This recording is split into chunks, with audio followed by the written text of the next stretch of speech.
നമുക്കറിയാം, കഴിഞ്ഞ ദിവസം കേരള ഹൈക്കോടതിയിൽ പുറപ്പെടുവിച്ച വിധിയെ തുടർന്ന് വിവിധ തരത്തിലുള്ള പ്രതികരണങ്ങളാണ് കേരളത്തിൻ്റെ സാമൂഹ്യ രാഷ്ട്രീയ പശ്ചാത്തലത്തിൽ നിന്നും ഉയർന്നു വന്നിട്ടുള്ളത്. ന്യൂനപക്ഷ വിഭാഗങ്ങൾക്ക് സർക്കാരിൻ്റെ പ്രത്യേകമായ പദ്ധതികളിൽ 80% മുസ്ലിങ്ങൾക്കും 20% ക്രിസ്ത്യൻ വിഭാഗത്തിലെ പിന്നോക്ക ജനതയ്ക്കും നീക്കിവെച്ചുകൊണ്ടുള്ള കേരള സർക്കാരിൻ്റെ 4 ഉത്തരവുകളാണ് കേരള ഹൈക്കോടതി കഴിഞ്ഞ ദിവസം റദ്ദ് ചെയ്തിട്ടുള്ളത്. യഥാർത്ഥത്തിൽ ഈ വിഷയം കേരളത്തിൽ വലിയ തോതിലുള്ള അനീതി രൂപപ്പെട്ടിരിക്കുന്നു. ന്യൂനപക്ഷങ്ങൾക്ക് മൊത്തത്തിൽ അർഹതപ്പെട്ട ആനുകൂല്യങ്ങൾ വലിയ തോതിൽ മുസ്ലിങ്ങൾ മാത്രം കൈയടക്കിയിരിക്കുന്നു. മറ്റ് ന്യൂനപക്ഷ വിഭാഗങ്ങൾക്ക് കുറഞ്ഞ തോതിൽ മാത്രമാണ് ഇത് ലഭ്യമാക്കുന്നത് തുടങ്ങിയിട്ടുള്ള ആക്ഷേപങ്ങളാണ് യഥാർത്ഥത്തിലൂടെ ഉയർന്നു വന്നിട്ടുള്ളത്. സത്യത്തിൽ ഈ ആക്ഷേപങ്ങൾ മുഴുവനും വസ്തുതാവിരുദ്ധവും യാഥാർത്ഥ്യങ്ങൾക്ക് നിരക്കാത്തതുമാണ്. കേരള ഹൈക്കോടതി ഏത് പശ്ചാത്തലത്തിലാണ് ഈ വിധി പറഞ്ഞത് എന്നുള്ളത് ആശ്ചര്യജനകമാണ്. ഹൈക്കോടതി ഈ വിധി റദ്ദ് ചെയ്തിട്ട് പറഞ്ഞിട്ടുള്ള പരാമർശം, ഇത് അസന്തുലിതമാണ്, ഈ പദ്ധതികളിലെ അനുപാതം അസന്തുലിതമാണ്, അതുകൊണ്ട് തന്നെ ജനസംഖ്യാനുപാതികമായ രീതിയിൽ ഇത് വിഭജിക്കേണ്ടതുണ്ട്, വീതം വെക്കേണ്ടതുണ്ട് എന്നാണ് ഹൈക്കോടതി പറഞ്ഞതിൻ്റെ രത്നച്ചുരുക്കം. സത്യത്തിൽ നമ്മൾ ഈ വിഷയത്തെ 3ആക്കി തരംതിരിക്കേണ്ടതുണ്ട്. പ്രധാനമായിട്ടും എന്താണ് ഈ 80-20%, 80-20 റേഷ്യോ എന്താണ്, അതിൻ്റെ അനുപാതത്തിൻ്റെ രീതി എന്തായിരുന്നു, ന്യൂനപക്ഷ അവകാശം എന്താണ് എന്നുള്ളതൊരു വശത്ത്, കേരള ഹൈക്കോടതിയുടെ ജഡ്ജ്മെൻറ്റും അത് സൂചന നൽകുന്ന വിഷയങ്ങളും മറ്റൊരു വശത്തുണ്ട്. മൂന്നാമതൊരു വിഷയം ഈ പ്രചരണത്തിൻ്റെ പിന്നിലുള്ള രാഷ്ട്രീയ അജണ്ട എന്താണ് എന്നുള്ളതാണ്. സത്യത്തിൽ ഏതെങ്കിലും മതവിഭാഗങ്ങൾക്ക് അർഹതപ്പെട്ട അവകാശപ്പെട്ടതോ ആയ ഒരാനുകൂല്യവും മുസ്ലിം സമുദായം 1947 ഇന്ത്യക്ക് സ്വാതന്ത്ര്യം കിട്ടിയതിന് ശേഷം 1956 കേരള സംസ്ഥാനം രൂപീകരിച്ചതിന് ശേഷം ഒരു നിലക്കും അനർഹമായതൊന്നും കൈവശം വെക്കുകയോ ആനുകൂല്യം പറ്റുകയോ ചെയ്തിട്ടില്ല എന്നുള്ളത് വസ്തുതകളുടെ അടിസ്ഥാനത്തിൽ നമുക്കെല്ലാവർക്കും വ്യക്തമാണ്. സ്വാതന്ത്ര്യാനന്തര ഇന്ത്യയിൽ മുസ്ലിങ്ങളുടെ പിന്നോക്കാവസ്ഥയെപ്പറ്റി പഠനം നടത്താൻ വേണ്ടി നിശ്ചയിക്കപ്പെട്ട ജസ്റ്റിസ് രജീന്ദർ സച്ചാർ അധ്യക്ഷനായിട്ടുള്ള കമ്മിറ്റി, ആ കമ്മിറ്റി ഇന്ത്യയുടെ വിവിധ സംസ്ഥാനങ്ങൾ സന്ദർശിച്ച് പഠനം നടത്തി സർക്കാരിൻ്റെ രേഖകൾ പരിശോധിച്ച്, ഔദ്യോഗികമായ രേഖകൾ പരിശോധിച്ച് മുസ്ലിങ്ങളുടെ ജീവിത നിലവാരം, അവരുടെ വിദ്യാഭ്യാസ നിലവാരം, അവരുടെ സാമൂഹിക നിലവാരം, അവരുടെ സാമ്പത്തിക നിലവാരം, എങ്ങനെ സർവ്വമേഖലകളിലും മുസ്ലിം പ്രതിനിധീകരണം എത്രത്തോളമുണ്ട്, മുസ്ലിങ്ങളുടെ അവസ്ഥ എന്താണ് എന്നുള്ളത് പഠനം നടത്തിയതിൻ്റെ അടിസ്ഥാനത്തിൽ സച്ചാർ കമ്മീഷൻ കേന്ദ്ര സർക്കാരിന് മുമ്പാകെ റിപ്പോർട്ട് സമർപ്പിച്ചു. അതിൽ എണ്ണി പറയുന്ന കാര്യങ്ങളാണ്, ഇന്ത്യ രാജ്യത്ത് ജീവിത നിലവാരത്തിൽ ഏറ്റവും താഴ്ന്ന ജനതയേക്കാൾ, സാധാരണ നമ്മൾ പറയാറുള്ളത് പട്ടികവർഗ വിഭാഗമാണ് സാമൂഹിക ജീവിത നിലവാരത്തിൽ ഏറ്റവും താഴ്ന്ന നിലവാരത്തിലുള്ളവരെന്ന്. ഏതാണ്ട് അതിനോട് സമാനമോ ചിലയിടങ്ങൾ അതിനേക്കാൾ താഴെയോ ആണ് ഇന്ത്യ രാജ്യത്തെ മുസ്ലിങ്ങളുടെ ജീവിതാവസ്ഥ എന്ന് സച്ചാർ കമ്മീഷൻ അദ്ദേഹത്തിൻ്റെ റിപ്പോർട്ടിലൂടെ കണ്ടെത്തുകയുണ്ടായി. അതിന് പല ഘടകങ്ങളുണ്ട്. മുസ്ലിങ്ങളുടെ ഉദ്യോഗ പ്രാതിനിധ്യം വളരെ കുറവാണ്, അവരുടെ സാമൂഹിക നിലവാരം വളരെ കുറവാണ്, ഉന്നത വിദ്യാഭ്യാസ മേഖലയിലെ മുസ്ലിം റെപ്രസെൻറ്റേഷൻ വളരെ കുറവാണ്. ഇങ്ങനെ ഈ പ്രശ്നങ്ങൾ മറികടക്കാൻ ബന്ധപ്പെട്ട സർക്കാരുകൾ, കേന്ദ്രമാവട്ടെ സംസ്ഥാനമാവട്ടെ, ബന്ധപ്പെട്ട സർക്കാരുകൾ സത്വരമായ നടപടി സ്വീകരിക്കേണ്ടതുണ്ട്. അതിലൂടെ ഈ പ്രതിസന്ധിയെ, ഈ കുറവിനെ, മുസ്ലിങ്ങളുടെ ഈ പിന്നോക്കാവസ്ഥയെ, ഈ ഇല്ലായ്മയെ മറികടക്കാൻ കഴിയൂ എന്നുള്ള ഒരു വസ്തുത അദ്ദേഹം സൂചിപ്പിക്കുകയാണ്. അതിൻ്റെ അടിസ്ഥാനത്തിൽ പ്രധാനമന്ത്രിയുടെ 15 പരിപാടിയിൽ മുസ്ലിങ്ങളുടെ ഈ പിന്നോക്കാവസ്ഥ പരിഹരിക്കാൻ സച്ചാർ കമ്മീഷൻ കണ്ടെത്തിയ ചില മേഖലകളിലെങ്കിലും മുസ്ലിങ്ങളെ അപ്ലിഫ്റ്റ് ചെയ്യാൻ, ഉയർത്തിക്കൊണ്ടുവരാൻ പദ്ധതികൾ ആവിഷ്കരിച്ചിരുന്നു. അതിൻ്റെ അടിസ്ഥാനത്തിലാണ് കേരള സംസ്ഥാനത്ത് എന്തൊക്കെ പ്രവർത്തനങ്ങൾ ചെയ്യാൻ കഴിയും, ഏതൊക്കെ മേഖലയിലുള്ള പദ്ധതികളാണ് വേണ്ടത് തുടങ്ങിയിട്ടുള്ള കാര്യങ്ങൾ പഠനം നടത്തി ശുപാർശ സമർപ്പിക്കാൻ വേണ്ടി അന്നത്തെ മന്ത്രിയായിരുന്ന പാലോളി മുഹമ്മദ് കുട്ടിയുടെ നേതൃത്വത്തിലുള്ള കമ്മിറ്റിയെ വെക്കുന്നു. ആ കമ്മിറ്റി പഠനം നടത്തി പ്രപ്പോസൽ സമർപ്പിച്ചു. 9-10 മേഖലകളിലായിട്ടുള്ള വിവിധ പ്രപ്പോസലുകൾ, പദ്ധതികൾ അദ്ദേഹത്തിൻ്റെ പ്രപ്പോസലിലുണ്ടായിരുന്നു. അതിൽ ഏതാനും ചിലത് മാത്രമാണ് സംസ്ഥാന സർക്കാർ നടപ്പാക്കിയിട്ടുള്ളത്. അതിൽ സ്വാഭാവികമായിട്ടും വേഗത്തിൽ ചെയ്യാവുന്നതും സർക്കാരിന് എന്തൊക്കെയോ മുസ്ലിങ്ങൾക്ക് ചെയ്യാൻ പറ്റിയിട്ടുണ്ട് എന്ന് സമാധാനിക്കാനും പ്രചരിപ്പിക്കാൻ കഴിയുന്ന ഒരു പ്രധാനപ്പെട്ട ഒന്നാണ് സ്കോളർഷിപ്പുകൾ, വിദ്യാർത്ഥികൾക്കുള്ള സ്കോളർഷിപ്പുകൾ. അങ്ങനെ മുസ്ലിം പെൺകുട്ടികൾക്കുള്ള സ്കോളർഷിപ്പ് നൽകുന്നതിനുള്ള ഉത്തരവ് കേരള സർക്കാർ ഈ പാലോളി മുഹമ്മദ് കുട്ടി കമ്മിറ്റിയുടെ ശുപാർശ പ്രകാരം നടപടി സ്വീകരിക്കുകയില്ല. മുസ്ലിം വിദ്യാർത്ഥിനികൾക്ക് പ്രത്യേക സ്കോളർഷിപ്പുകൾ നൽകി. സമാനമായ രീതിയിൽ തന്നെ കോമ്പറ്റിറ്റീവ് എക്സാമിൽ, മത്സര പരീക്ഷകളിൽ മുസ്ലിം വിദ്യാർത്ഥികളെ പ്രാപ്തമാക്കുന്നതിന് വേണ്ടി മൈനോറിറ്റി കോച്ചിങ് സെൻ്ററുകൾ ധാരാളമായി, മൈനോറിറ്റി കോച്ചിങ് സെൻ്ററുകൾ സ്ഥാപിക്കണം എന്നുള്ള നിലക്കുള്ള ഒരു ഉത്തരവ് ഇറക്കി. അതിൻ്റെ അടിസ്ഥാനത്തിൽ PSC പരീക്ഷകൾക്ക്, അതുപോലെ തന്നെ മറ്റ് സർക്കാരിൻ്റെ റിക്രൂട്ടിംഗ് ബോർഡുകൾ നടത്തുന്ന, റെയിൽവേ, RRB ഉൾപ്പെടെയുള്ള റിക്രൂട്ടിംഗ് ബോർഡുകൾ നടത്തുന്ന, കേരള PSC നടത്തുന്ന, UPSC നടത്തുന്ന SSC നടത്തുന്ന മത്സര പരീക്ഷകളിൽ മുസ്ലിം വിദ്യാർത്ഥികളെ പ്രാപ്തമാക്കുന്നതിന് വേണ്ടിയിട്ടുള്ള കോച്ചിങ് സെൻ്ററുകൾ വിവിധ സ്ഥലങ്ങളിൽ ആരംഭിക്കാൻ തീരുമാനിച്ചു. അതിനും സർക്കാർ പ്രത്യേകമായ നോട്ടിഫിക്കേഷൻ ഇറക്കി. 2008 ഇത് സംബന്ധിച്ചിട്ടുള്ള നീക്കം ആദ്യം തുടങ്ങുന്നത്. പിന്നീട് വിശദമായി 2011 ഇറങ്ങുന്നുണ്ട് ഉത്തരവ്, 2015 ഇറങ്ങുന്നുണ്ട് ഉത്തരവ്. ഈ ഉത്തരവുകളൊക്കെയാണ് ഇപ്പോൾ ഹൈക്കോടതി റദ്ദാക്കിയിട്ടുള്ളത്. ഇതിൽ ആകത്തുക എന്താനുകൂല്യമാണ് മുസ്ലിങ്ങൾ പറ്റിയിട്ടുള്ളത്, എന്ത് ഉത്തരവാണ് കേരള ഹൈക്കോടതി റദ്ദാക്കിയിട്ടുള്ളത് എന്നതിലേക്ക് വരുമ്പോൾ, മുസ്ലിങ്ങളെ ഉയർത്തിക്കൊണ്ടുവരാൻ വേണ്ടി അതിനെക്കുറിച്ച് അവരുടെ സാമൂഹിക നിലവാരത്തെ, വിദ്യാഭ്യാസ നിലവാരത്തെക്കുറിച്ച് പഠനം നടത്തിയ ഒരു കമ്മീഷൻ കൊണ്ടുവന്ന കാര്യം, അത് മുസ്ലിങ്ങൾക്ക് പ്രത്യേകമായ പദ്ധതികൾ വേണമെന്നുള്ള ശുപാർശ. ആ ശുപാർശയുടെ അടിസ്ഥാനത്തിൽ ഒരു സംസ്ഥാന ഗവൺമെൻറ് ഏറ്റവും താഴേക്കിടയിലുള്ള ഒരു കമ്മ്യൂണിറ്റിയെ അപ്ലിഫ്റ്റ് ചെയ്യാൻ, ഉയർത്തിക്കൊണ്ടുവരാൻ സർക്കാരിൻ്റെ ദൗത്യം എന്നുള്ള നിലയ്ക്ക് ഒരു പദ്ധതി ആവിഷ്കരിക്കുന്നു.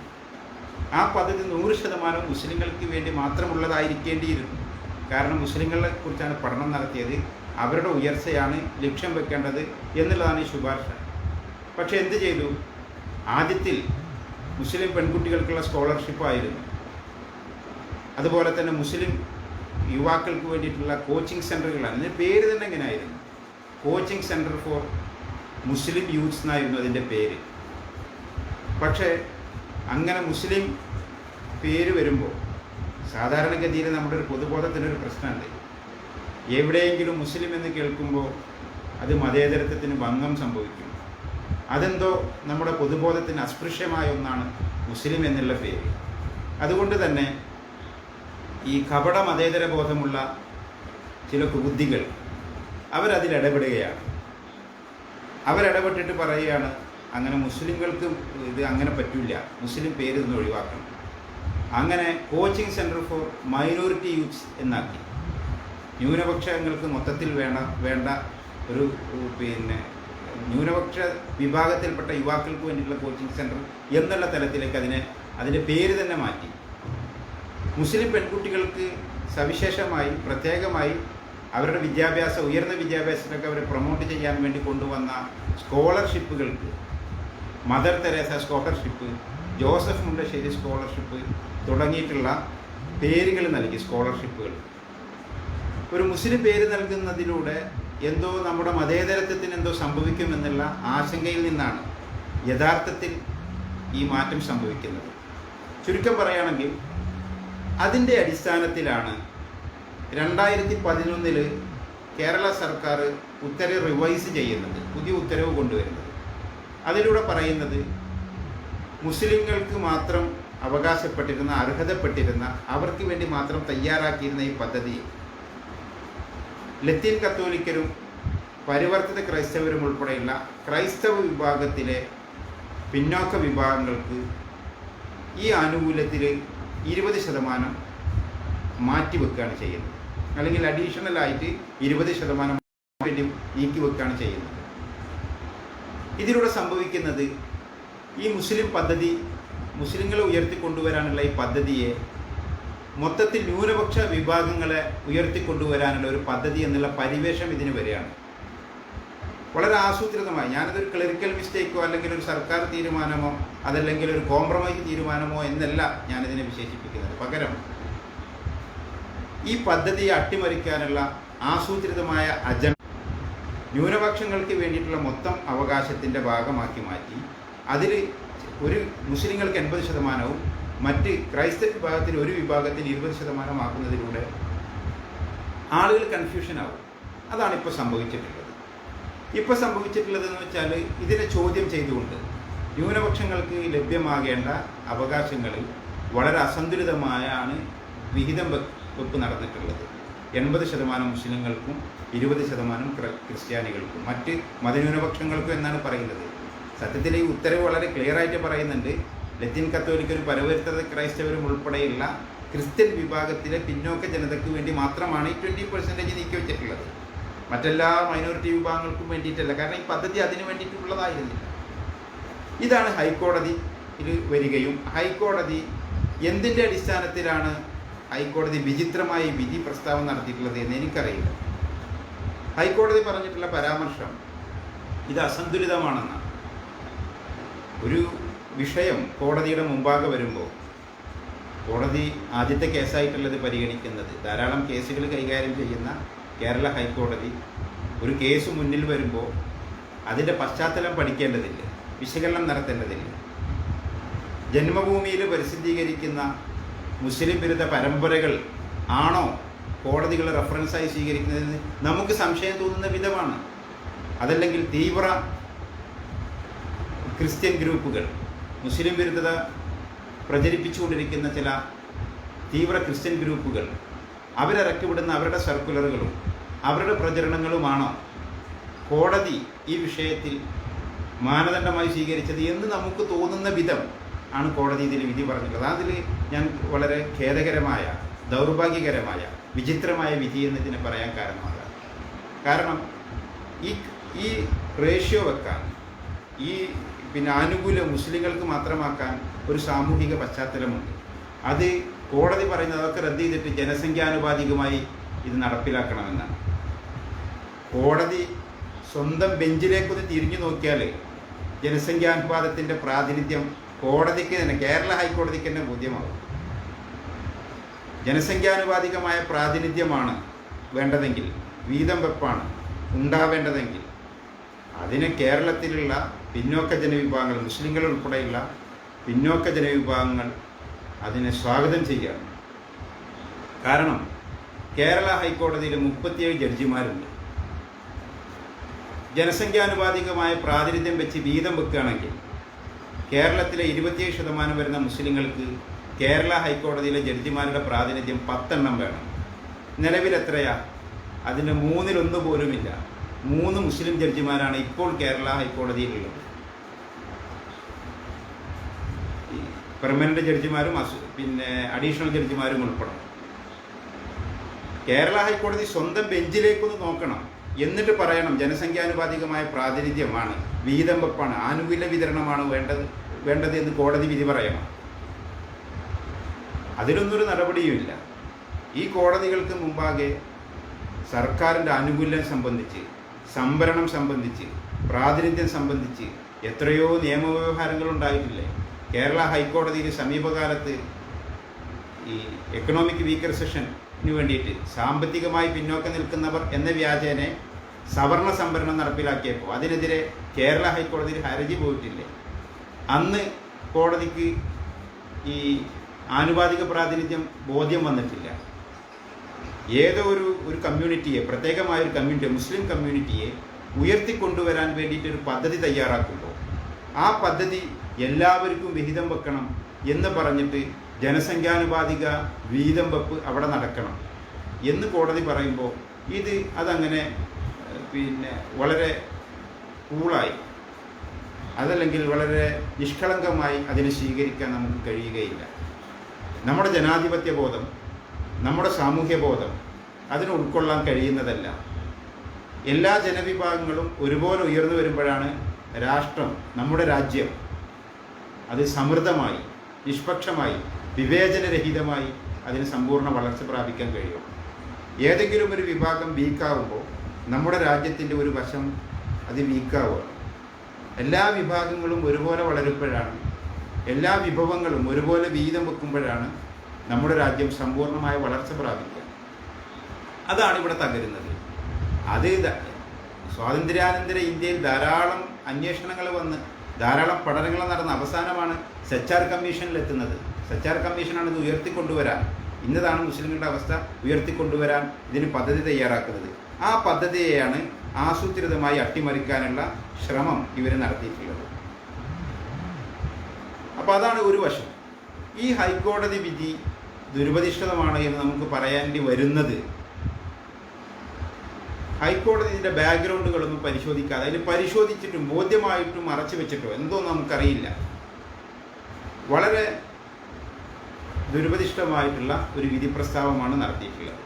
ഇതോടുകൂടെ സംഭവിക്കുന്നത് 100% മുസ്ലിങ്ങൾക്ക് അർഹതപ്പെട്ട ഈ ആനുകൂല്യത്തെ, ഈ പദ്ധതിയെ ഇപ്പോൾ സമ്പൂർണ്ണമായും ഇല്ലാതാവുകയാണ് ചെയ്തിട്ടുള്ളത്. ഏതെങ്കിലും നിലക്ക് ഇതിൽ മുസ്ലിങ്ങൾ എന്ത് നേടിയെന്നുള്ളത് വേറെ വിഷയമാണ് കേട്ടോ. ഇപ്പോൾ മൈനോറിറ്റി കോച്ചിങ് സെൻ്ററുകളിൽ പറഞ്ഞു, മൈനോറിറ്റി കോച്ചിങ് സെൻ്ററിൽ 80% മുസ്ലിം കുട്ടികൾക്കാണ് അഡ്മിഷൻ കൊടുക്കേണ്ടത്, 20% ക്രിസ്ത്യൻ വിഭാഗത്തിലെ പിന്നോക്ക ജനത. എന്താ മൈനോറിറ്റി കോച്ചിങ് സെൻ്ററിൽ അറ്റൻഡൻസിൻ്റെ അല്ലെങ്കിൽ അവിടുത്തെ അഡ്മിഷൻ്റെ നില എന്താ? മുസ്ലിം ജനവിഭാഗങ്ങൾ 80% ഉണ്ടോ? ഇല്ല. മുസ്ലിങ്ങളും ക്രിസ്ത്യാനികളും അടങ്ങുന്ന ന്യൂനപക്ഷ വിഭാഗങ്ങൾ മാത്രമാണോ അവിടെ അഡ്മിഷൻ കിട്ടിയിട്ടുള്ളത്? അല്ല, എല്ലാ വിഭാഗവും ഉണ്ട്. പിന്നോക്ക വിഭാഗങ്ങൾക്കും അവിടെ അഡ്മിഷൻ കിട്ടി. ഹിന്ദു കമ്മ്യൂണിറ്റിയിലെ പിന്നോക്ക വിഭാഗങ്ങൾക്കും അവിടെ അഡ്മിഷൻ ലഭിച്ചിരിക്കുന്നു. അതെങ്ങനെ ലഭിച്ചു എന്ന് ചോദിച്ചാൽ, മുസ്ലിങ്ങൾക്ക് അർഹതപ്പെട്ട സീറ്റ് വാക്കൻ്റ് ആയപ്പോൾ സ്വാഭാവികമായും മറ്റ് പിന്നോക്ക വിഭാഗങ്ങളെയും കൂടെ ഉൾക്കൊള്ളുന്ന വിശാലത ഉണ്ട് അവിടെ. അതിന് ഓർഡിനൻസിൻ്റെ പ്രശ്നമില്ല, നിയമത്തിൻ്റെ നൂലാമാലകളില്ല. അഡ്മിഷൻ കൊടുത്ത് കുട്ടികൾ അവിടുന്ന് പഠിച്ചിറങ്ങി. പലരും മത്സര പരീക്ഷകളിൽ എഴുതി കോമ്പറ്റീവ് എക്സാമിനേഷനിൽ പാസ്സായി സർക്കാർ ജോലിയിൽ കയറിയവർ ഉൾപ്പെടെയുള്ളവരുണ്ട്. ആർക്കും ഒരു വിഷയമായിട്ടില്ല. പൊതുവെ എല്ലാ കാര്യത്തിലും ഞാനൊരു കമ്മ്യൂണിറ്റിയുടെ പക്ഷപാതം പറയില്ല. മുസ്ലിം സമുദായം അങ്ങനെ ഒരു ഔദാര്യം കാണിക്കുന്ന ഒരു മതസമൂഹമാണ്, അത് വേറെ വിഷയം. അപ്പം ഞാൻ പറഞ്ഞു വന്നത്, മുസ്ലിം സമുദായത്തിന് അർഹതപ്പെട്ട ഈ സംവിധാനത്തെ, ഈ ആനുകൂല്യത്തെ, അത് എല്ലാ വിഭാഗവും അതിൻ്റെ ആനുകൂല്യം പറ്റിക്കൊണ്ടിരിക്കുന്നു എന്നൊരു യാഥാർത്ഥ്യം അവിടെയുണ്ട്. ഇനി പ്രാതിനിധ്യം നോക്കുക. മുസ്ലിം സമുദായത്തിന് 8% ഉദ്യോഗ പ്രാതിനിധ്യം ഉണ്ട് ഇവിടെ, സംവരണം അനുസരിച്ച്. പക്ഷെ അതുപോലുമില്ല. കേരള സർക്കാർ നിയോഗിച്ച ജസ്റ്റിസ് കെ നരേന്ദ്രൻ്റെ നേതൃത്വത്തിലുള്ള കമ്മീഷൻ, ഏകാംഗ കമ്മീഷൻ, നരേന്ദ്ര കമ്മീഷൻ റിപ്പോർട്ട് സമർപ്പിച്ചു.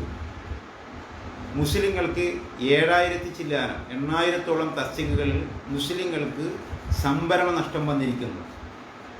ആകെ ജനസംഖ്യ 27%, സംവരണം 8%. അതിൽ തന്നെ 7,000-ലധികം തസ്തികകൾ 11 വർഷത്തിനിടയ്ക്ക് നഷ്ടം സംഭവിച്ചിരിക്കുന്നു. ഇത് നമ്മുടെ മുമ്പിൽ വന്ന കണക്കാണ്. ഇതിനെ ഉയർത്തിക്കൊണ്ടുവരാൻ ഒരു പദ്ധതിയുമില്ല. അതുകൊണ്ട് തന്നെ കേരള ഹൈക്കോടതി ജനസംഖ്യാനുപാതികമായ പ്രാതിനിധ്യം വേണം എന്ന് പറഞ്ഞത് ആത്മാർത്ഥമായിട്ടാണെങ്കിൽ ഹൈക്കോടതിയിൽ നിന്ന് തുടങ്ങണം. മുസ്ലിങ്ങൾക്കുള്ള പ്രാതിനിധ്യം 10 ജഡ്ജിമാരവിടെ മുസ്ലിം ജഡ്ജിമാരെ വെക്കട്ടെ. എന്നിട്ട് കോടതി പറയണം ആനുപാതികമായ പ്രാതിനിധ്യമാണ് അസന്തുലിതത്വം ഇല്ലാതാക്കാൻ എന്ന് ധൈര്യസമേതം ആത്മാഭിമാനത്തോടുകൂടെ പറയാൻ കഴിയണം. അതല്ലെങ്കിൽ നമുക്ക് പറയേണ്ടി വരും ഈ കോടതി വിധി സംശയാസ്പദമാണ് എന്ന് നമുക്ക് പറയേണ്ടി വരും. ഇനി മറ്റൊരു വശം, എന്താണ് ഈ പ്രചരണത്തിൻ്റെ താല്പര്യം? എന്താ? 2008 രൂപീകരിച്ച നിലവിൽ വന്ന ഒരു സംവിധാനം, 2011 ഇറക്കിയ സർക്കുലർ, 2015 പുതുക്കിയ അല്ലെങ്കിൽ അഡീഷണലായി വന്ന മറ്റൊരു സർക്കുലർ. ഈ സർക്കുലറുകൾ 2021 വലിയ ചർച്ചയ്ക്ക് വിധേയമാകുകയും കോടതി കയറുകയും ഇപ്പോൾ എതിരായ വിധി വരികയും ചെയ്തതിൻ്റെ പശ്ചാത്തലം എന്താണ്? കേരളത്തിലെ പ്രബലമായ 2 മതവിഭാഗങ്ങളാണ് മുസ്ലിം വിഭാഗവും ക്രിസ്ത്യൻ സമുദായവും. RSSന്റെ ഹിന്ദുത്വ വർഗീയ അജണ്ട കേരളത്തിൽ വിജയിക്കാതിരിക്കാനുള്ള പ്രധാനപ്പെട്ട കാരണം കേരളത്തിലെ മതന്യൂനപക്ഷ വിഭാഗങ്ങൾ സംഘടിതരാണ്.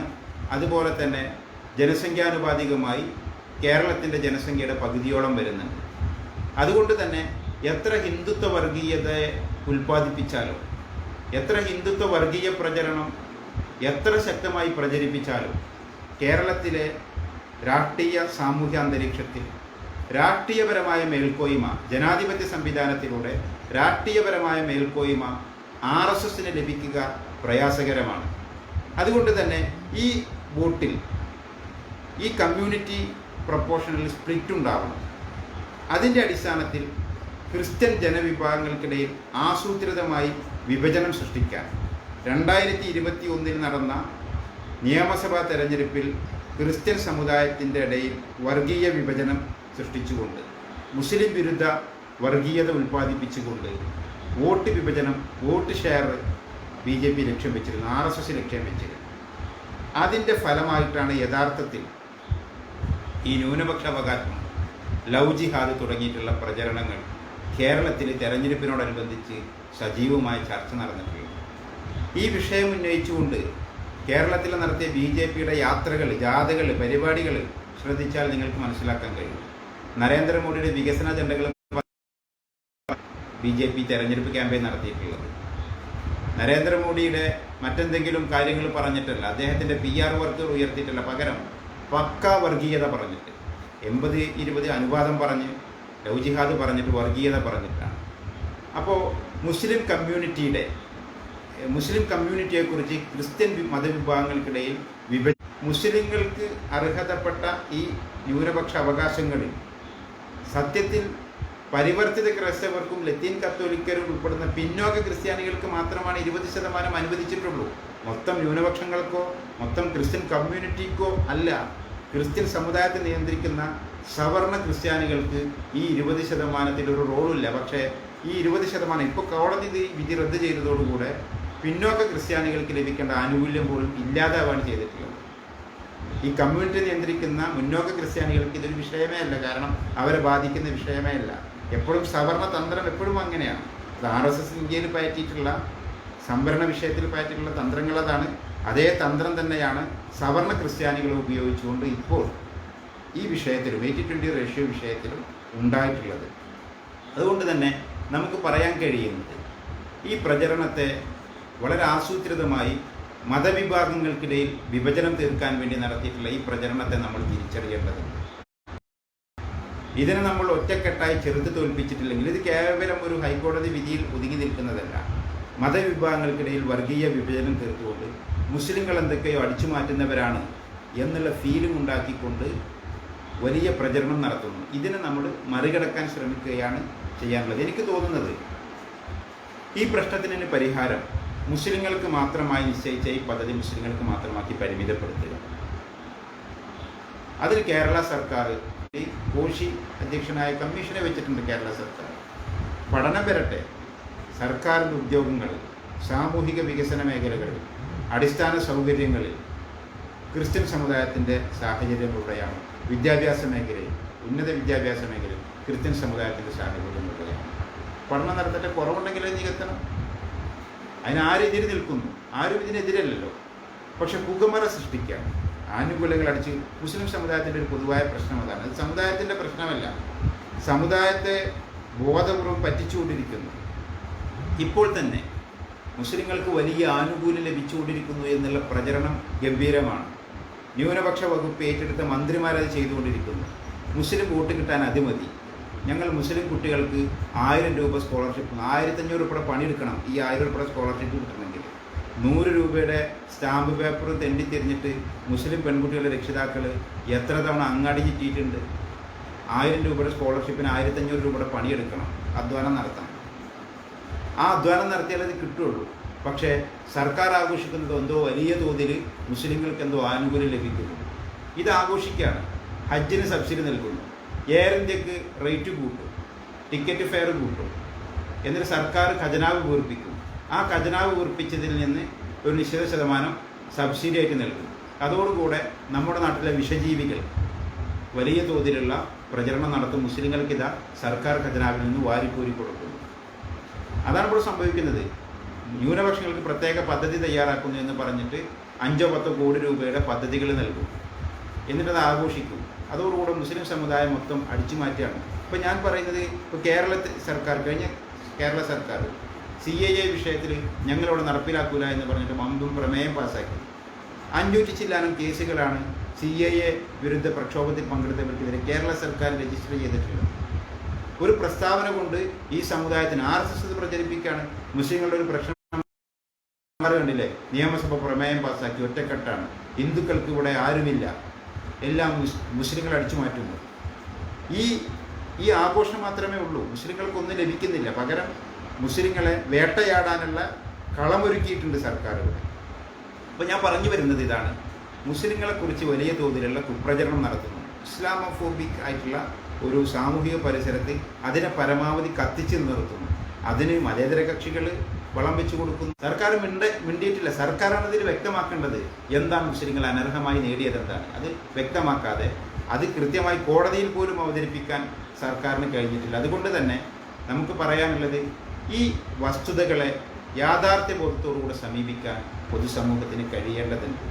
നമ്മുടെ സൗഹാർദ്ദത്തെ തകർക്കുന്ന മതേതര അന്തരീക്ഷത്തെ, നമ്മുടെ സാമൂഹ്യ അന്തരീക്ഷത്തെ, സൗഹൃദപരമായ അന്തരീക്ഷത്തെ ഇല്ലായ്മ ചെയ്തുകൊണ്ട് വർഗീയതയും വിദ്വേഷവും വളർത്താനുള്ള ഒരു പ്രചരണം